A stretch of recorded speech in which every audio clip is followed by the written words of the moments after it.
Just a bit of announcement, guys. I decided to split my channel in two. Link to my relationship advice channel in the description. Now for our first story titled, Am I the A-hole? I lied about having a college fund for my stepsister to save my sister. I am 32 female. I grew up with a narcissistic mom. I have never met my dad. The first hug I have received in my life was at 10 years old when Dan, my mom's boyfriend, hugged me when I thanked him for a gift. My mom had my sister a year later. My sister was the perfect baby sister anyone could ask for. Mom and Dan split, and at first, Mom had major custody of my sister. Mom did the same thing to my sister she did to me. Doesn't even acknowledge us in the room if she was not in the mood, not feeding us dinner if we made a mistake, made everything our fault. When Dan found out, he applied for full custody for my sister, but my mother fought and somehow wrangled 50% of custody. Things got real bad for me, and the only silver lining was my sister. Despite being only 4 years old, she would sneak in snacks from her dad for me to eat. Anything Dan bought for her, he also bought me. He wasn't wealthy by any means, but it was the small things, and any time he dropped my sister, he would take his time to talk to me. He was the only father I have ever known. Dan died of cancer when I was 16 and my sister 5. He lived only 3 months from the diagnosis, but settled everything financially as able as he can for my sister. He split his assets 75% for my sister and 25% for me to be given to me when I reached 18. Knowing my mom very well, he made me the executor of my sister's fund too. To say my mom was furious was an understatement. She literally made the next 2 years of my life and my sister a living hell. When my mom started dating Brad, he already had a daughter 3 years younger than my sister. My mom made it absolutely clear that my sister will be allowed to go to college only if she shares her trust fund with our stepsister. Brad is a piece of work, and me and my sister never really bonded with our stepsister. She refused to sign anything related to my sister's education unless I give her my word that I will give my stepsister equal half of the trust fund. This is where I think I was the a-hole. I held the trust fund above my mom's head to treat my sister fairly. I repeatedly told them I will give my stepsister half the fund until my sister was 18 and moved to college. Once she moved out, we both cut any contact we had with our mom and blocked her. I made my sister give her the wrong college info so our mom couldn't contact her. I have found out through few friends my mom didn't know I have that my stepsister couldn't get into any college because she didn't want to apply any loans and she is very depressed. I know I misled them, but I honestly wanted my sister to be safe. Am I the a-hole for causing my stepsister's depression and robbing her of college? Edit. Thank you everyone for your reassurance. I showed this post to my sister and the only thing she had to say was, duh. We both have discussed and decided to not contact our stepsister. We were never close to her, and my friends back there can safely get any message to her without dragging our mom into it, which is the last thing we both want. That's the main story. Now let's read the top comments. Not the a-hole. You did what you needed to do to protect your baby sister, and for that, you should be proud. Your mother was trying to deny her the right to an education in order to rob her. You were justified in saying whatever you needed to say to protect your sister's interests. Dan knew what he was doing when he named you executor. He knew that you would safeguard your sister's interests, and you have proven that he was right to trust you. As for your stepsister, if she chooses not to apply for any loans, not going to college is her choice, not yours. She and your mother would have known for 3 years that they couldn't rely on robbing your sister to pay her way through college. If they didn't make alternative plans, that's on them, not you.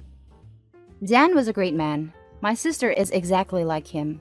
I have lost my compassion so much growing up, but my sister is still this loveliest person who cares so much. Never doubt that you did the right thing by honoring Dan's wishes and protecting your sister. The fact that you are posting here tells me that you still have compassion, because you are worried that you are an a-hole because of the impact on your sister, but that's not your fault. Not the a-hole. That money was for your sister, from her father. There was no reason whatsoever for you to share it with your mom's new guy's kid. Stepsister not going to college because she didn't want to apply for loans is on her. I understand the blow of learning that she isn't getting money that you told your mom she would receive, but you did that to try and keep the peace in what sounds like a shitty home. It also seems like stepsister lived with mom long enough that she should have known better than to trust anything that came out of her mouth. Even if OP had split the funds, I think there's a non-zero chance that mom would have kept the money for herself. Doing the math here, You are 32 and 11 years older than your sister, so she is 21. Your stepsister is 3 years younger than your sister, that makes her 18. You didn't rob your stepsister of college. Where is Brad, your stepsister's actual father in all of this? Why wouldn't he be responsible for helping her in her education? She can start with community college and have her father sign for financial aid. Neither you nor your sister have anything to do with your mother and her family since your sister left for college, right? Your stepsister was a casualty to your mother's narcissism and her father enabled it, not the a-hole. Exactly. And they had 3 years from the time the two broke contact with mom, Brad, stepsister. If they didn't apply for loans in those 3 years, that's completely on them, not an OP for misleading them. And now for the next story titled, Am I the a-hole for not giving younger sister more inheritance? I, 46 female, recently lost both of my parents in quite quick succession. They both died peacefully of natural causes/old age. I have an older brother, 47, and a younger sister, 32. Yes, I was 14 when my sister was born. She was a menopause baby. In fact, my mother thought that most of her early pregnancy was symptoms of menopause. We were all excited to have a new baby though, especially me, as I was the youngest of all the cousins and none of my friends had young siblings when we were growing up. My parents were always very fair with all of us when it came to money and time spent with us. They encouraged our hobbies and liked to spend with us. Our dad died first and everything went to our mom. When she died, everything was split between the three of us, apart from things that were stated such as a set of golf clubs going to my brother, and jewelry left specifically to my sister or to me. We decided to sell our parents' house and split the proceeds equally as none of us wanted to live in it. Last week, my brother and I received an email from our sister. She believes that she should be given more inheritance money or the entire proceeds of the house sale. Her reasoning for this is that, as she is so much younger than my brother and I, she got to spend less time with my parents whilst they were alive than we did. Somehow, she reasons that this is fair. My brother and I think this is absolute nonsense. Our parents were clear on splitting things equally. We both left home when we turned 18 to go to university and were lucky that we didn't need to return home for a while to save money or anything like that. My sister lived with our parents until she was 25. My brother and I have agreed we are not giving our sister any more of our share of the inheritance, which isn't much anyway, and the proceeds of the house will be split 3 ways as specified in both of our parents' wills. She has said we are selfish, and she is owed this because she didn't have as much time with our parents. I don't feel like I am in the wrong here, but a few of my friends have suggested I make a token payment to keep her happy. I don't think she would be, unless it was a significant portion of my inheritance or my share of the house sale. Am I an a-hole for not wanting to give my sister more money just because she is younger than me? Edit. Thank you very much to all of your condolences. Becoming an orphan is very hard at any age, it seems. I am thinking that I will speak to my brother about talking to our sister about getting some sort of grief counseling and offer to go with her. It might be a way of finding out if there are any other issues that we don't know about, as outwardly, she is a successful professional.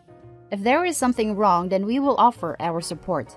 I love my sister very much, and I don't want to end up estranged over this, especially during a time of grief. Now let's read the top comments. Not the a-hole. I'm sorry for your loss. Your sister's logic is stupid. You could also argue the reverse, since you knew them better since you were older. You and your brother deserve more. Also, you're following your parents' wishes in their wills. Please don't give her money. That sets a bad precedent for the future. She might want more if you give her a little. You can't use reason with an irrational person. I love this. Email her back. Brother and I have decided, since we actually knew them better, that means we deserve more of their money. Here's our bank details. Please transfer 2/3 of your inheritance ASAP. Also, they moved out at 18, where baby sis moved out at 25. So, she's actually the one that had more time with the parents. This fact actually makes her argument completely invalid. You know, I never even thought about it like that. After I left home, it was just my sister and my parents. My brother and I went home some weekends and during the summer until we graduated. But it's strange to think I always had to share my parents first with my older brother and then with my sister too. Not the a-hole. Do not give your entitled sister 1 penny more than the 1/3 share your mother allotted her in her will. Your sister's reasoning is flawed, and this is just a naked cash grab on her part. I agree with this. I'm the youngest of the three like the sister, but even I know that you don't demand something from siblings just because you never got to spend as much time as they did with your parents. That's pure and selfish entitlement. It's really strange, as she never mentioned ever feeling like this before, such as when our dad died or even after Mom. It seemed to come out of the blue after we got the estate settled and instructed the solicitor to put the house on the market. Not the a-hole. Your parents were clear where their money was to go when they passed. Sorry for your guys' losses. And now for the last story, titled, Am I the a-hole for not splitting my inheritance with my brother-in-law? First of all, my English is not good. It's not my native language. I'm sorry in advance for any grammatical error. I, 32 female, am married to my husband Andy, 35 male, for 5 years. A year after our wedding, my mother-in-law passed away. I told my husband we should ask his dad, Jacob, 71, to live with us or with his sister, Monica, 38. I think it's the Asian in me that makes me feel we are obligated to take care of my father-in-law. My husband called her sister, Monica. She lives in Massachusetts, and we live in Indiana. Her husband, Arthur, was against this idea. He told us they have no room in their house. They have an extra bedroom, but it's for guests. Arthur insisted to just move Jacob to a retirement house. Arthur also told us how when Andy and Monica were a kid, Jacob was busy, strict, and they don't have the best relationship. Andy then said, yeah, Dad was strict, and sometimes he said something cruel, but that is the past, and he is a different person now. I then asked, will it be okay with them if we ask Jacob to stay with us? They said yes. When we asked Jacob if he wants to move with us, he was grateful, but declines the offer. 4 months after our conversation, I gave birth to our baby boy. Jacob visited us, and he changed his mind. He chose to stay with us, and we could not be happier. Since last year, Jacob's health has been declining. I took care of him. I was there for every surgery. I was there when his doctors told me he only has 3 months and suggested for him to be at home with his family. I do everything in my power to make him feel comfortable. He died 2 weeks ago. In the will, he gave Monica $5 million, and he set up a $500,000 trust fund for each of her kids. They have 2 kids. He gave Andy $3 million and a cabin in Aspen, Colorado, worth around $2 million. He knew Andy will enjoy the cabin in the winter. He also set up a trust fund for our kid, $500,000. He gave me $5 million too. He wrote that he is grateful Andy found me and that he loved me like his own kid. I cried when I read the will. Yesterday, I received a call from Arthur demanding me to share my inheritance with him. He said that he is entitled to half of my inheritance because he is with Monica longer than Andy with me. They need more money because they have more kids. I was shocked and told him I'll discuss it with Andy. Arthur starts cursing at me and said that no, I don't need to discuss this with my husband. It's between me and him. I hung up. Arthur even told Andy's cousins how it is unfair, how they should get some of the inheritance too. Most of the cousins disagreed with him, but there is one cousin, Jake, 35, that feels he is entitled to some of the inheritance. They've been calling me a greedy a-hole. Andy told me to do what I want with my money, but he reminds me that his dad wants me to have this money, not Arthur or Jake. My gut told me not to share the inheritance, but I'm sick of the calls and texts. I am still grieving, and I want to keep the peace in the family. I am torn. Am I the a-hole if I don't share my inheritance? Now for the top comments of this post. Not the a-hole. Your husband is right. Your father-in-law wanted you to have the money and love you like you were one of his own children. Don't give in to greedy, jealous family members, and don't give them a penny. If you do, they will never leave you alone because they will always want more. This, please don't give in. Please, please, please. Not the a-hole. It's yours. You just lost someone you cared about. They lost a family member. Is money seriously all they care about? I don't even understand how we got here. Yesterday morning, I made a cup of tea and brought it to what used to be Jacob's room. Then it hit me again that he is dead. I am still processing all this. Of course you are. You don't need to talk to any family members. You are grieving. He was just as much family to you as they were to everyone else. You may not be related by blood, but you are by heart and soul. You lost someone you have cared for. Grief is a strange thing, but it's okay to grieve. You lost someone too. Ignore Arthur and focus on you and your family. Thank you for your kind word. I'll try to focus on my family. Oh man, I remember doing this when my dad died. Ooh, shrimps are on sale. I should get some for dad. Oh, right. It's like a horrible reminder of all the small things you have together that just isn't there anymore. It will get easier as time passes, though. You just need to give yourself time to grieve. Never pass up an opportunity to cry when you need it. It's so stupid, but it helps. Also, you're not the a-hole. You deserve this more than those horrible people. Yeah, it suck. And that's the end of the video, guys. As always, comment, like, and subscribe. I'll catch you in the next one. Stay safe.